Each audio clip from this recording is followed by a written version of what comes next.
today I'm joined by Professor Michael Levitt, who is a professor of structural biology and I think computers at Stanford University in the West Coast of America. Professor Levitt was a co-recipient 7 years ago of the Nobel Prize in chemistry for, and I'm quoting, the development of multiscale models for complex chemical systems. Now, Michael, you came to great prominence back in February when some online observations that you had made on the contagion rates of COVID-19 in China were noticed. And as I think the vernacular has it today, your comments went viral within 24 hours. Since then, you've been a very prominent analyst of the public debate regarding the virus and governments around the world and their response to it. This concerns every one of us because there's still a great deal that's not known. There's massive confusion. There's the real possibility, it seems to me, and to many, of a second, even a third round. We couldn't possibly go through all of this again. So can I begin by asking you just to say something about how your qualifications and indeed your time in China, your relationship with China, equips you so well to be able to comment on this problem?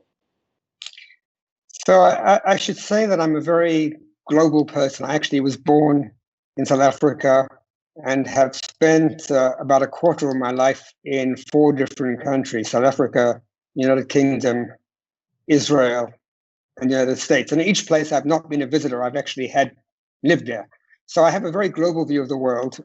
I now spend time in China because my wife is a curator of Chinese art. So China has been sort of added as one of the places that I spend more than a few days a year. I got into this really by accident. We have friends in China, and at the time of the Chinese New Year, which was basically when this was ramping up, we'd written a message to them saying how we were thinking about them, and the response was so heartwarming. I really realized that they were feeling very much out on their own. So I decided to start off by comparing what we were getting online about COVID-19, had a different name back then, with SARS, the 2003 SARS epidemic. Quickly saw that they were very, very different. COVID was growing much more quickly, but it was also much more lethal. SARS was basically killing between 10 and 15% of the cases everywhere, both in Hong Kong, Canada, mainland China. I also noticed very quickly that COVID-19 was much more lethal inside the province of Hubei than in the rest of China. So this distinction was something that I made very early on, and decided to break China into 2 parts, Hubei and non-Hubei. Hubei is a pretty big province, it's 60 million people. But initially the case fatality ratio, the fraction of cases who were dying, was 3 or 4% in Hubei and 1/15 of that outside Hubei. There were still many cases in places like Shanghai or Zhejiang or other provinces, but the fatalities were much, much smaller. So this made me realize that this distinction was very important. Looking at the data, I made a prediction on the 2nd of February, based on something like 10 days of data. It was actually just sent to my friends. It was not meant to be a prediction that would go viral. But very quickly, I got emails saying, was I the Michael Levitt who had predicted these things? And of course, I had to answer yes. And then I suddenly felt committed because I'd said something. I couldn't now say, okay, enough of that, I'm going to walk away. So basically, for the next month, I did daily analyses, wrote daily reports, essentially all on the Chinese media WeChat, because if I posted it on my website in Stanford, they might not be able to see it and so on. And this basically was a commitment. Quickly, I realized I'm not a virologist, but I do like data. I'm very, very experienced at analyzing data. I can write programs in many different languages. In fact, in this case, I used Microsoft Excel, which almost everyone can use because it was fine. Basically, this brought me through February. I studied the Diamond Princess because I was very concerned what was the population fatality ratio. I realized very quickly that for COVID-19, the cases are measured by a non-clinical assessment, measured by whether your sort of colored by the virus. And as a result, you could probably find as many cases as you want by just doing more and more testing. And therefore, if you wanted to know what fraction of the cases were dying, it would not depend. The number of deaths would be the same, but the number of cases would keep on growing. So you could make your death rate anything you liked. And the important thing was to know what fraction of the population in any particular area would be likely to die, and to see how that would compare with other bad viral risks we have, like flu. So that sort of was the introduction. I was hooked and have basically been on this all the time since then. It's been, I guess I'm surprised that I'm still alive after 120 days with COVID analysis, which is a much worse disease than COVID. But that's the way it is. So that was basically my I also do have the work that I do on structural biology is computer modeling. And as such, as I said, I have a lot of experience with data. I'm also at a medical school. It's Stanford Medical School. My colleagues are all medical people.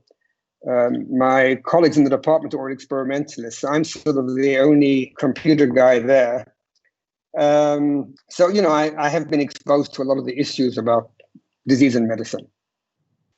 Well, now, one of the extraordinary things that we've seen that you might be able to fill us in on was that the modelling by Neil Ferguson at Imperial College in England predicted deaths of up to 500,000 in that country. He soon revised those numbers down dramatically, but it drove some very jerky public policy in Britain. And you've been critical about the way in which they've handled it, and you've been critical about the way Australia's handled it. But the numbers are really interesting, Michael. I think they've had around 600 deaths per million.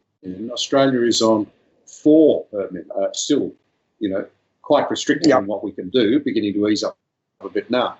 But these extraordinary differences, and now modelling driven by people like Ferguson, which has resulted in very jerky government policy and great uncertainty in communities. What went wrong? How did this happen?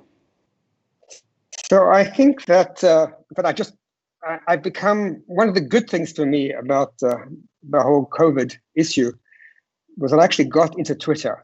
And I find Twitter to be the most wonderful medium in terms of intelligent discussions and nice people. I mean, everyone thinks I must have an alternative world Twitter, but I've gone from no followers to 14,000 followers in about 40 days. And discussion is phenomenal. The first time I came across Neil Ferguson was that around mid-February.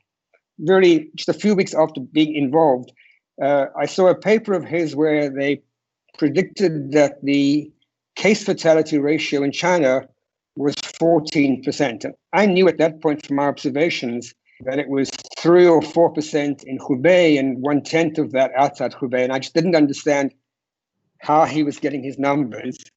I looked at the paper quite carefully and saw a table where he said in a footnote, assuming exponential growth for 6 days at 15% a day. And exponential growth, I know mathematically is a very scary thing. But basically, I put things aside. I have my mother and brother and sister all live in London, so I have a very strong personal interest in England.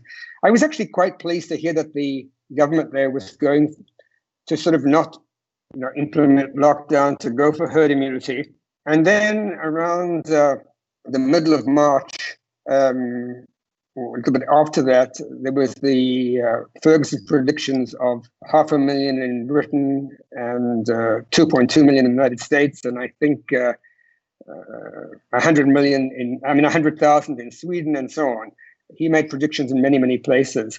And at the time, a well-known statistician in Cambridge, Sir David Spiegelhalter, had written an article in the Medium where he basically said that he sort of translated Ferguson's numbers, instead of being millions of deaths, in how many months or years of natural death it is. And it turns out that Ferguson's numbers were about a year of natural death. So in the United States, about between 2 and 3 million people die naturally every year. And in the United Kingdom, about 500,000. So in some ways, what he was saying was that Ferguson's predictions were like double the natural death for a year. Now, I had been doing, completely independent of this, some calculations that were based on the death rate that I'd calculated for the Diamond Princess. The cruise ship was a very interesting case, a small population that had been very highly infected. And it wasn't clear to me that the conditions on the cruise ship were perfect quarantine, because on a cruise ship, there's very high density of people. There's one kitchen. There's one air conditioning system. It's not so I made the assumption that maybe the Diamond Princess was as bad as it could get. And from the Diamond Princess, I calculated roughly what death I would expect. And then I took those numbers and I applied them before I actually saw this post by Spiegelhalter to various countries, and concluded that the amount of death, if every country behaved like the Diamond Princess, which is like saturation infection, the number of deaths would be much more like 1 month of natural death than 1 year. So I actually replied to Sir David Spiegelhalter on the Medium. He then wrote back and said, well, he thought my numbers were wrong. So then I actually sat down and did a very careful calculation. And essentially, it's just proportionality. It's something which everyone learns at school. Basically, if you use the same model, and I used the Ferguson model, you can say, what conditions do you need, or what is basically a single number do you need to get Ferguson's numbers for United Kingdom and for the United States? And it's the same number he used. And then ask, what does that predict for the Diamond Princess? And it predicted something like 60 deaths, whereas in reality, there were only 7 deaths. So I basically said, well, using 7 numbers is a very dangerous thing. This was the only case where we actually did have an observation of the saturation number of infected, which was about 20%, work back and use that proportionality to see what happens in the United Kingdom and in USA. And basically the numbers, as you'd expect, just dropped by a factor of 10. So I think the United States became 250,000 instead of 2.2 million, and UK became 60,000 instead of 500,000. I then decided to try to contact Ferguson about this. I'd actually tried contacting him before, but I have noticed that many UK scientists are not very good at email. I get a lot of email, and for me, email is my lifeline. So I do try at least to go through my emails and, at least acknowledge all of them. It's not so easy, but I try. So then I made contact with, I have a friend who's actually the head of the Royal Society. So by copying him, I managed to get Ferguson to pay attention. And he basically said I was wrong. And at that point, I did something which is not in my nature. I basically said, oh, well, whatever, it doesn't matter. So I left it at that. But the fact is going forward, a month of excess death is what we're seeing in the hardest hit place in the world, which is in Europe. In Europe, there is something like 160,000 real excess deaths in the last 10 weeks. And that's about 3 weeks of normal death in the area covered, maybe a little bit over, maybe 3.2 weeks. I felt that those estimates are good. People have said, well, the numbers in Europe were very low because they controlled the epidemic so well. But I remember the pictures of Italy and Sweden and Belgium and parts of England where it didn't look so well controlled. So my argument was that this really was following the Diamond Princess, and if you did nothing, as Sweden, you did very little. You weren't going to get more than a fatality ratio, a population fatality ratio that ends up being something like 500 per million. I think in Europe it's 470 per million. Sweden right now is 370 per million. And this, I think, seems to be the level at which even if you do nothing, you can't get people infected more than that. This turns out to be just a little bit more, maybe 20% higher than the population fatality ratio that was seen for the 2017-2018 influenza in exactly the same European zones. So I'm comparing COVID in Europe with influenza on the same population, and the number for COVID is about 20% more. Now, these are not reported deaths. These are actual excess deaths, because in many countries that have done lockdown, the number of excess deaths has actually gone down. So, there's been a small number of deaths from COVID, but if you lock your country down, in the short term, you actually save lives. So that was my logic. I don't believe in confrontation. I feel a little bit sorry for Neil Ferguson, because probably people listen to him too much.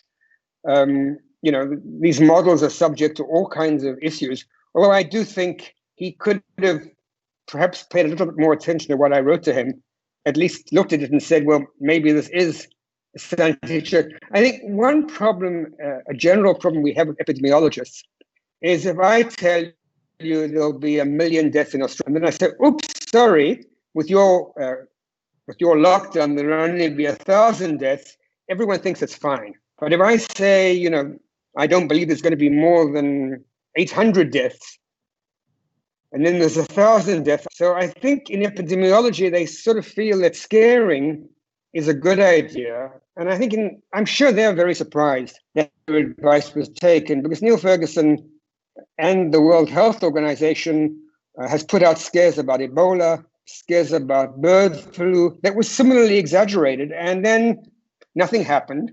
No one locked down, and everyone felt that they'd done their job okay. So in some ways, and maybe this is a sociological description of what's really going on.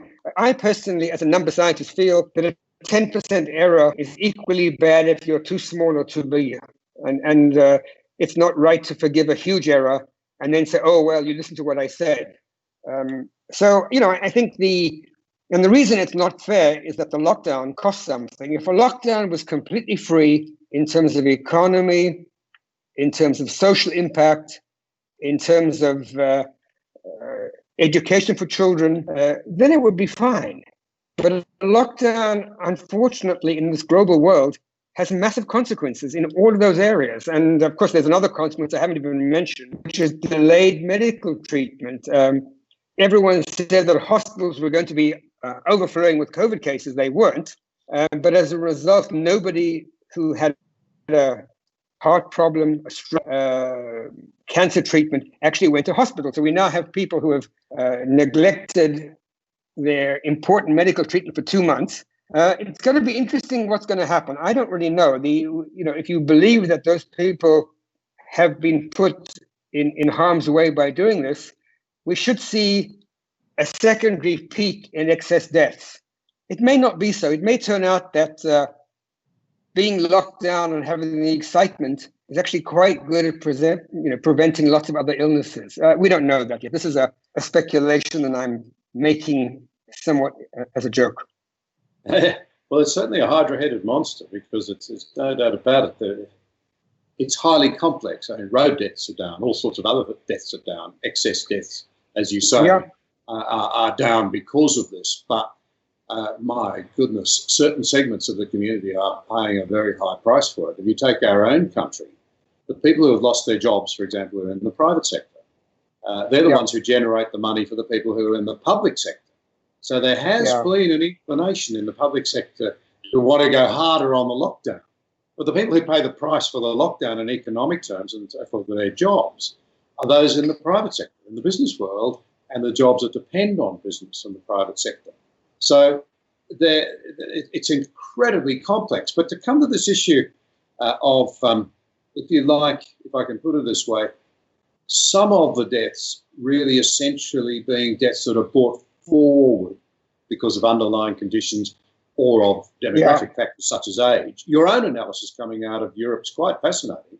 As I understand it, it shows that only 8% of coronavirus or C-19 deaths were of people aged below 65, and 50% were of people 85 and over, disproportionately even in that age bracket, I suspect, males. Those who have been paying a close attention to this debate will have heard this point being made about those who die of COVID-19 and those who die with it. How do we understand this, and why is it important? Well, I think that I should also say that those same age rate deaths also applied to the influenza outbreak of 2017-18. So if you had, oftentimes you can characterize a disease by how it affects age groups.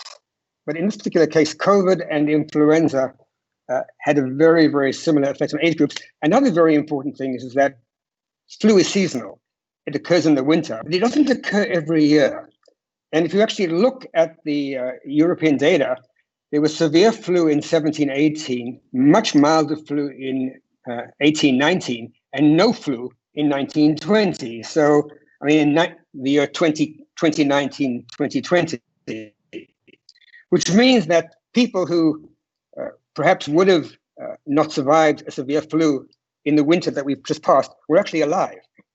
But there also seems to have been here a worldwide desire to try to maximize how many deaths each country had from COVID.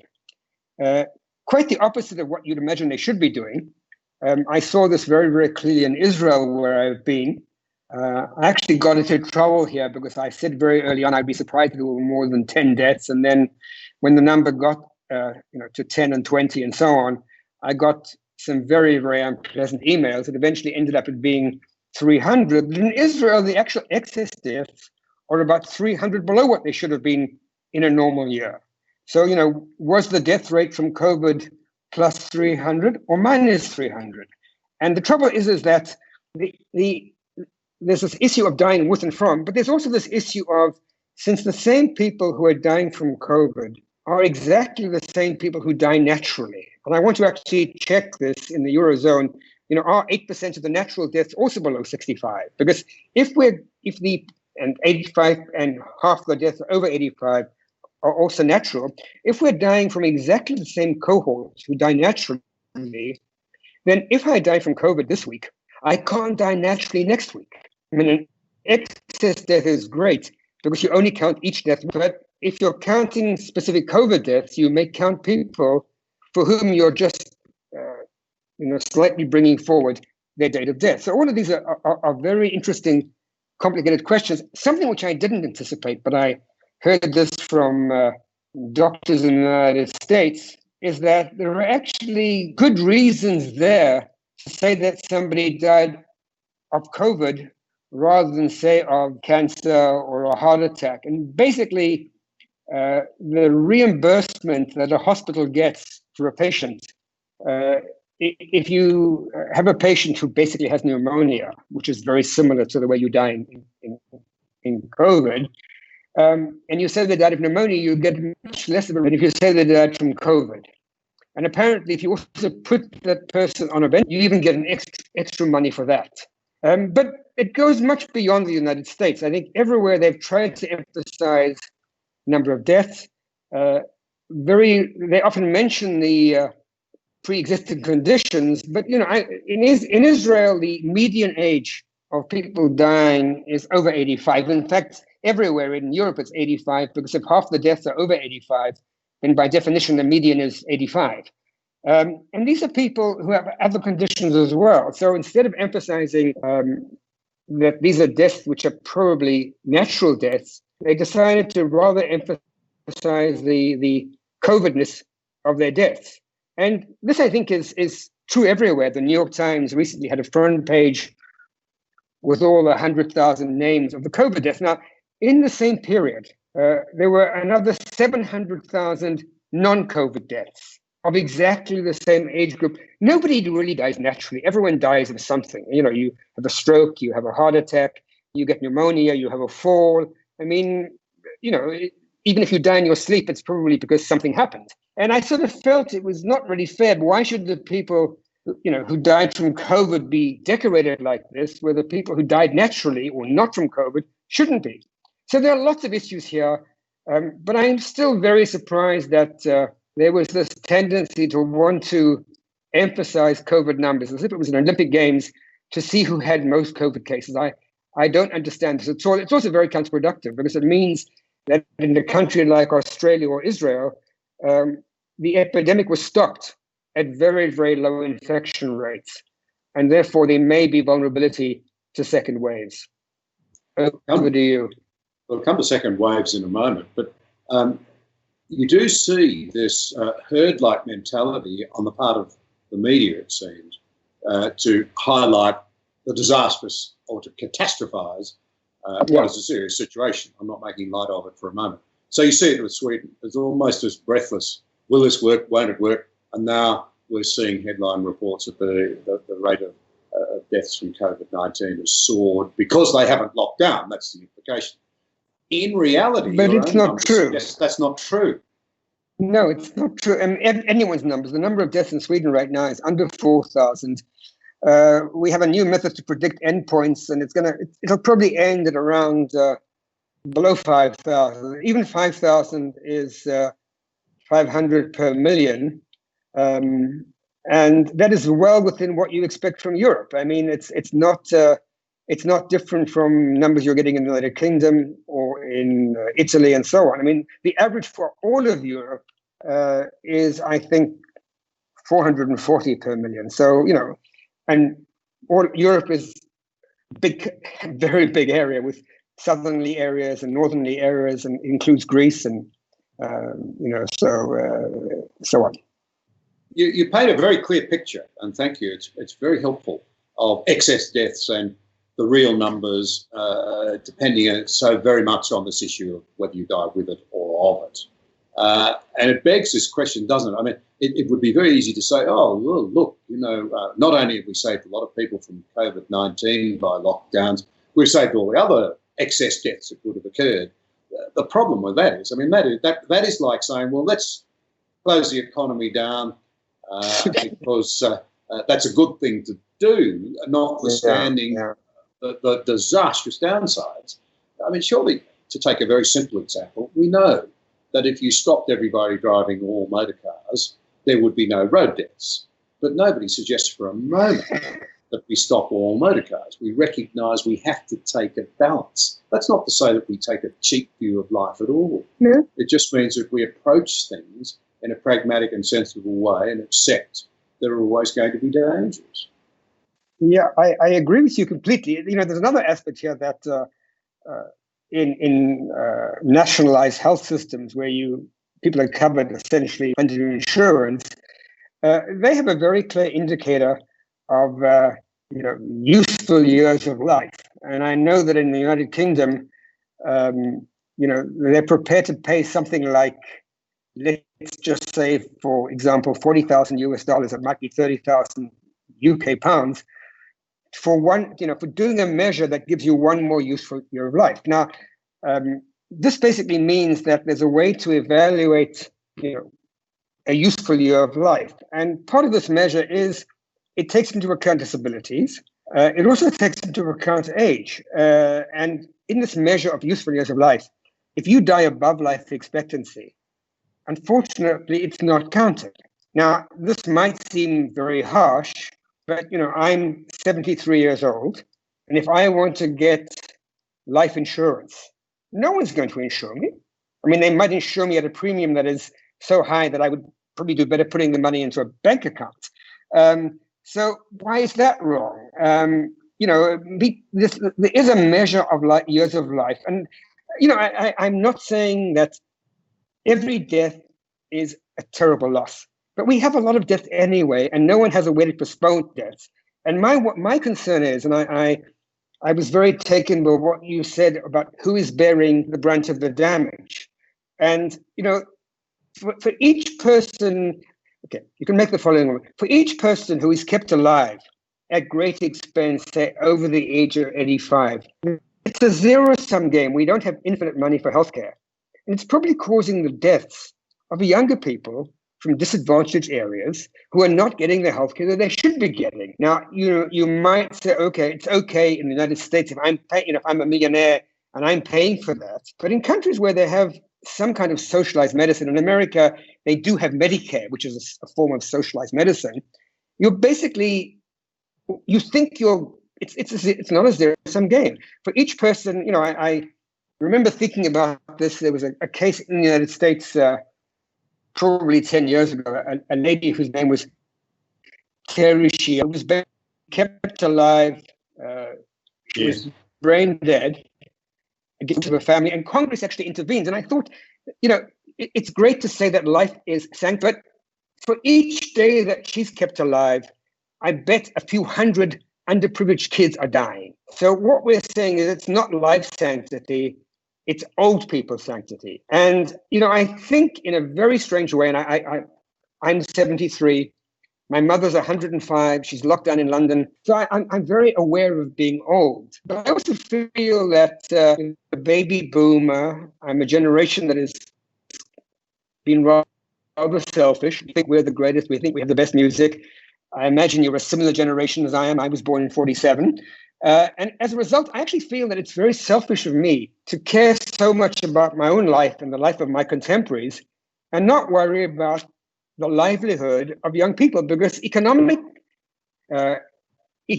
stress causes suicides, it causes murders. I know in Israel, as soon as the lockdown was relaxed, the amount of domestic violence shot up. The amount of pedestrians killed on the road shot up. And of course, these are younger people. If you count years of life lost, one person in a road accident at the age of 20 is like 60 people who die 1 year younger than life expectancy by this measure of years of life lost. So I think it's very unfair. I also think we're the lives we're saving by lockdowns are not necessarily, the young lives. Maybe they are. I don't see any sign of that yet. We're actually saving a lot of the older lives, and at a huge cost. I mean, way more than the $40,000 per useful year of life. People have estimated that if you take the global cost to the economy and divide that by the total excess deaths from COVID, the price we've been paying is colossal. I mean, quite colossal. It's many millions of dollars per life saved, and we can't afford that. So well, we won't be paying it. We won't be paying it. Our children will. Can we move to? So what worries me is the real chance that there may be, in keeping with previous patterns, a second or a third rollover. We can't go through this again. We cannot do it.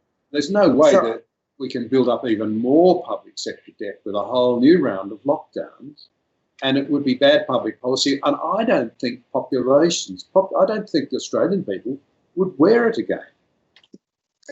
Yeah, I would say the following. I think, firstly, we always need to remember that COVID, by and large, has had the same burden of death as seasonal flu. And you therefore need to ask, I mean, besides saving lives in traffic accidents, you could argue, because the number from seasonal flu is way higher than the number of deaths from traffic accidents, and actually less justified because we need to drive cars. So in principle, if we really wanted to, we could reduce influenza deaths, for example, by having very strict rules for nursing homes and so on. And remember, half the deaths, certainly in the Western world, are for people in nursing homes. The reason being that the carers are all young, the carers don't stay in. Nursing homes would cost 5 times as much per person if we didn't do them the way they are now. So I think we need to take our acceptance of influenza as the yardstick. This is no worse than influenza. Now, where it is actually worse for influenza, and I did try to make this point on Twitter, is for healthcare workers. Healthcare workers are smart. They all take flu vaccine. For COVID, they didn't have a vaccine. Not only that, there was huge public expectation that they become heroes. And I think many of the people who ended up being on ventilators, I think the survival rate of a ventilator was dismal. It was at very best 50%. And I've heard in some cases only 20% who went onto a ventilator were survived. So maybe it wasn't worth it. A lot of people have said that going to hospital is a bad idea because eventually from COVID, you probably die of bacterial pneumonia. And hospitals have much, much more virulent, dangerous bacteria than you have at home. Anyway, that's not important. I think the second wave here, I agree with you. I certainly hope that the world does not behave crazily, but I do feel the following. I actually don't expect a second wave. And the reason is that, I think we don't know what's going to happen in China. I think the large population, if we look at the world's population right now, Europe, we've had 350 million people who have got close to this number that I think is the right number of 500 in a million to reach some kind of saturation. There's a lot of argument about whether this is herd immunity. I don't know the answer to that. Herd immunity has a well-defined immunological meaning. But there's another explanation, and that is that in every society, this is going to sound very harsh, it's a bit like a forest where some of the trees become weak. And, beginning of winter, first very strong winds will knock down some fraction of those trees. And very sad. But if the next week there's another huge storm, it won't knock down the same number of trees. It might not knock down any number of trees. So if we go back to what I was saying about there being no severe flu in Europe in the last couple of years, this means that there were many, many people who would not have survived until now had there been severe flu, probably about the number that have died from COVID. These people were very vulnerable.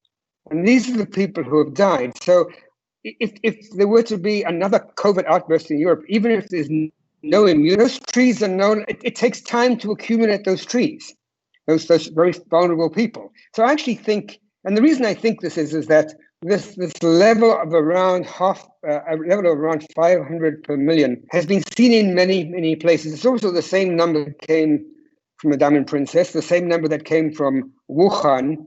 Where there's an exception, actually, is in New York City. New York City seems to have 3 or 4 times higher the saturation death rate.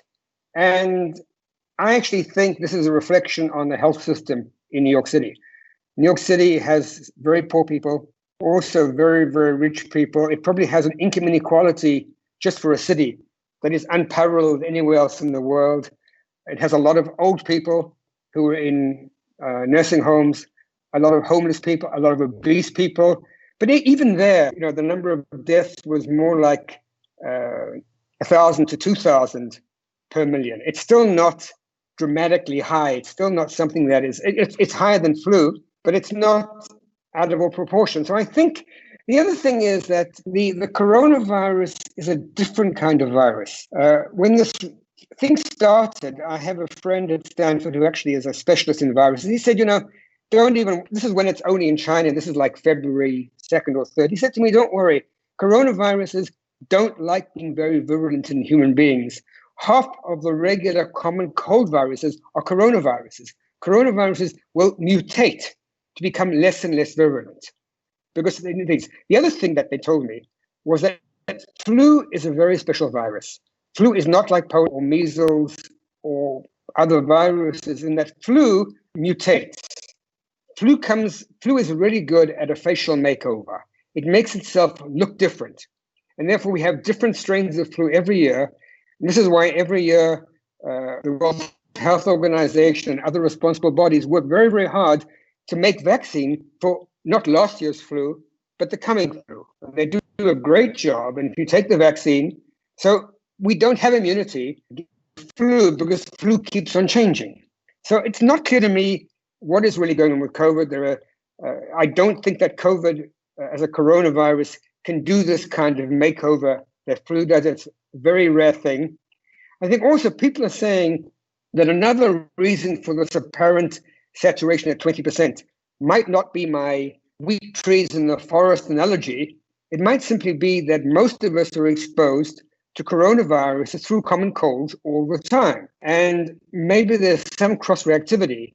And there's, again, tentative evidence for this. So what I've noticed in following Twitter is that the so-called 80% required for herd immunity is slowly dropping to 50%, and my guess may end up being 20%. And, it's quite likely that countries who've had their 500 deaths per million, as we have had in Europe and Sweden and most of the USA, will also actually have this level of infection. So they may indeed be immune. So it's not clear.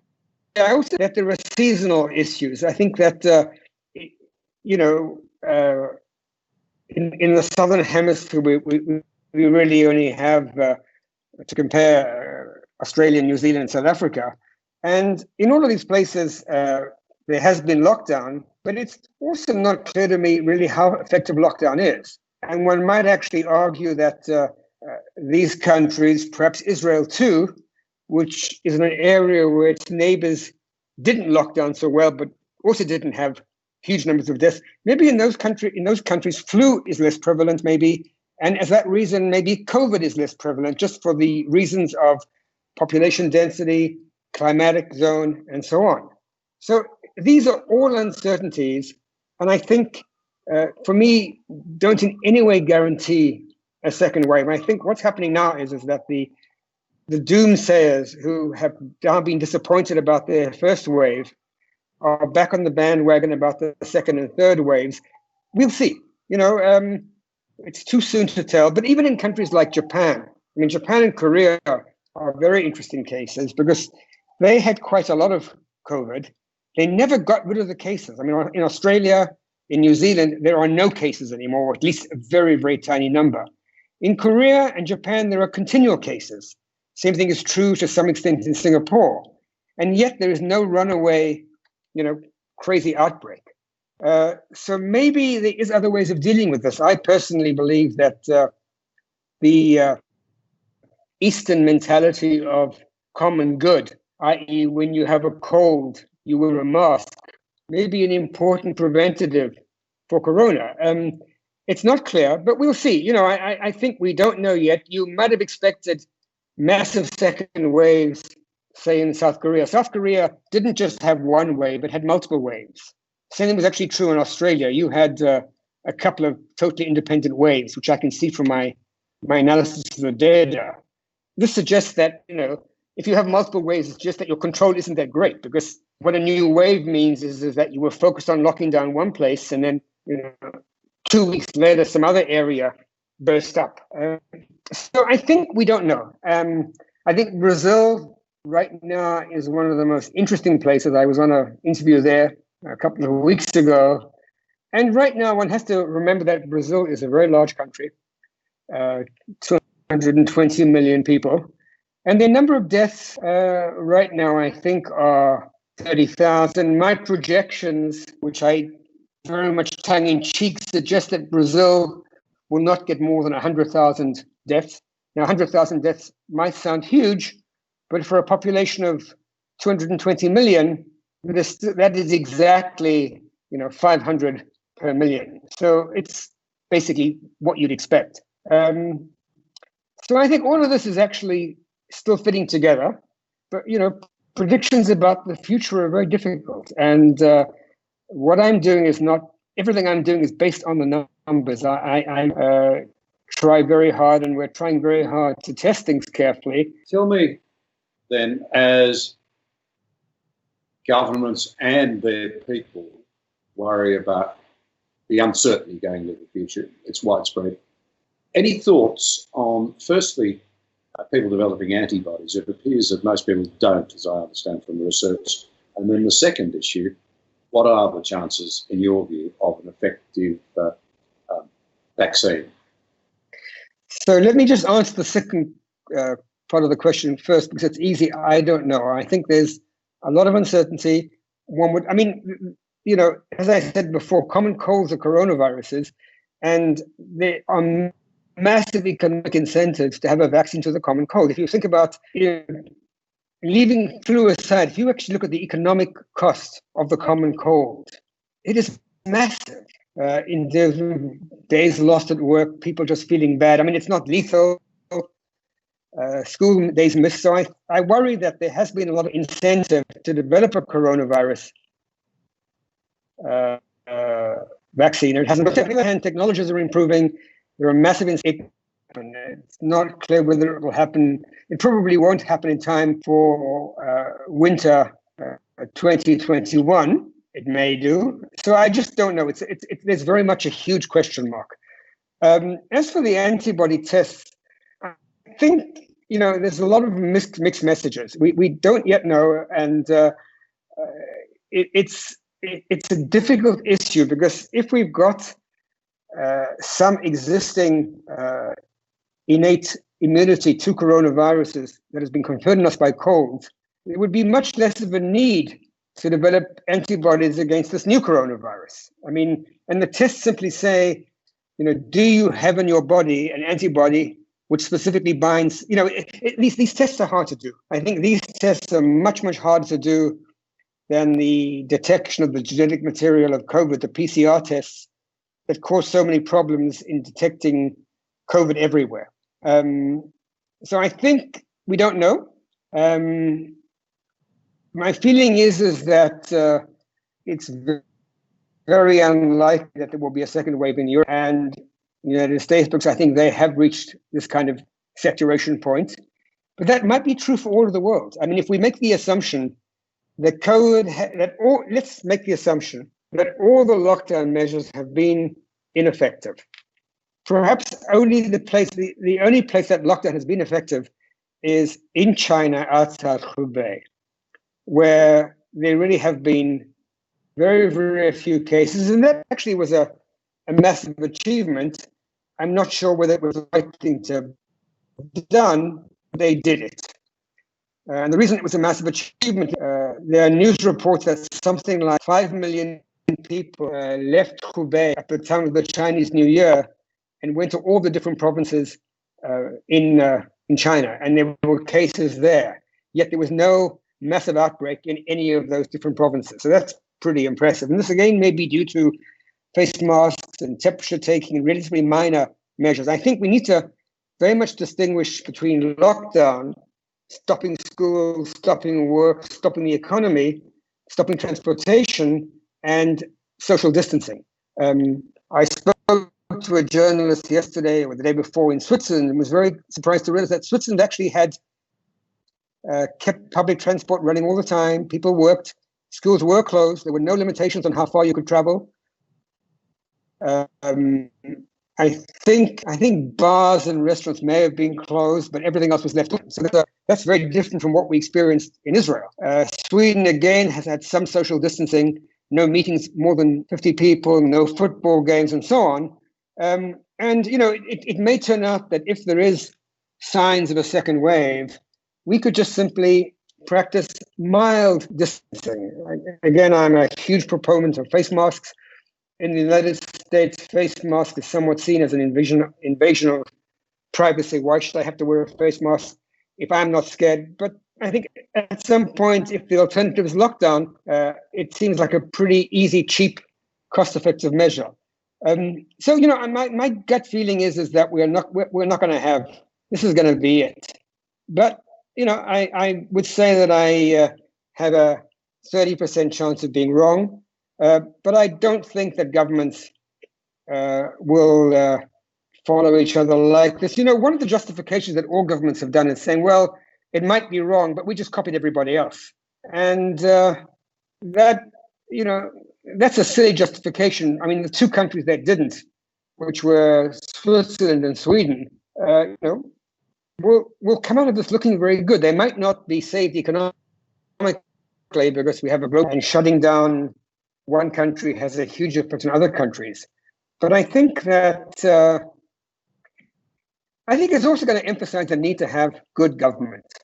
I think we've gone through a period when I've always said that if we chose airline pilots and heart surgeons and maybe scientists the same way that we choose politicians, and no offense is meant. I think politics is a very, very difficult thing to do. So I actually have huge appreciation. But if you chose the airline pilot who was not the best trained, but who was most popular, say on Twitter, would be kind of scary. If you chose a heart surgeon who was really great on Facebook, had a lot of likes, but actually hadn't really had much time to do operations, that also might not be a good idea.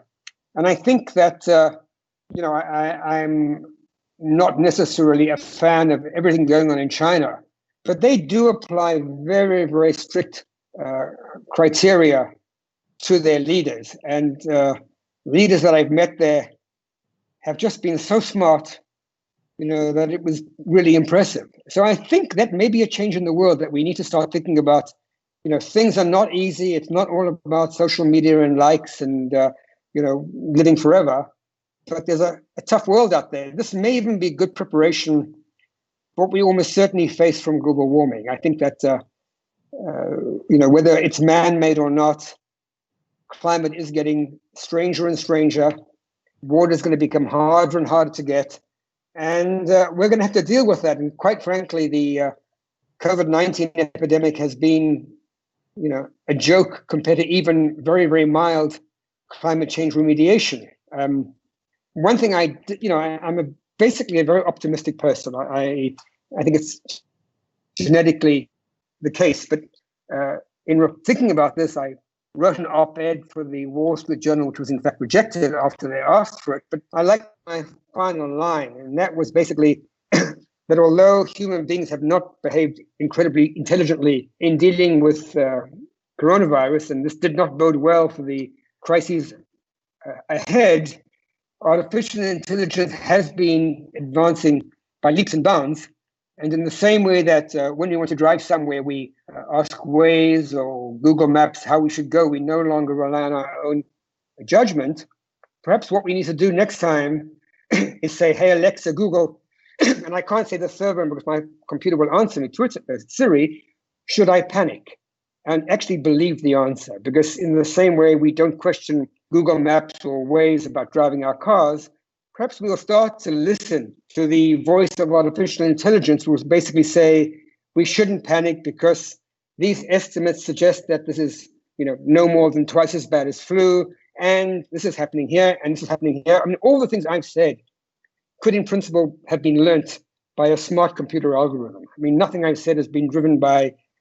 It's been driven by the data. It's been driven by a lot of luck, or even lack of luck in finding data or not finding data. But so my hope is that this will be the future, that we actually need artificial intelligence not to take away our mass stupidity. We'll see. And that's me being optimistic. Well, Michael, thank you very much indeed. This has been a fascinating conversation. You've modestly, I think, been honest about what we do and don't know and what we can hope for and what we can't realistically take for granted. But you've also highlighted the very critical importance of collecting the data and understanding it. And in the sea of uncertainty going forward, that will be very, very important for governments. I'll leave the question of artificial intelligence for now, as long as we're its master. As long as we remain its master and we will do not its slave. One thing about data collection that struck me as being very interesting is that, when people die, it should be very easy for their death to be recorded in a computer and have excess deaths, which are as up to date as the Australian dollar pound sterling exchange rate, which is probably updated every few milliseconds. And excess deaths trail, they're subject to vagaries, they release weekly reports. This is crazy. I mean, in this modern age of computers, for every single town and location, what is the excess death per day, or even just the total deaths? Because finding the excess death involves statistical models that may vary from person to person. But if we had, recorded all deaths in every location day by day, we could get very, very recognizing outbreaks using modern technology, the same technology that we use in the stock market or in other things. And I'm amazed that there's been such strangeness in the numbers. The numbers as reported are often incredibly affected by the day of the week. Things are only collected on certain days. And, it seems that if there was a world government mandating that a death be recorded on the day it actually happens, or at least the day it's reported, if somebody dies and no one knows about it, that's different. That should go into a computer and be collected. Anyway, maybe if you could, with your ties to government, get people to think about that, it would be wonderful. That is a very interesting proposal indeed. And this has been a very interesting conversation. I've enjoyed it enormously. I know others will as well. So I can't thank you enough from northwest New South Wales, the eastern part of Australia, to Israel, Jerusalem, I take it, or Tel Aviv? Actually, I'm in Tel Aviv. Right. Yeah. Right. I meant Tel Aviv. I'm sorry, I'm not thinking. But thank you so very, very much indeed. You've been very generous with your time. It's been quite fascinating. Thank you so much. It's been a pleasure to talk to you. I think it's been terrific. Thank you so much, John. You've been fantastic.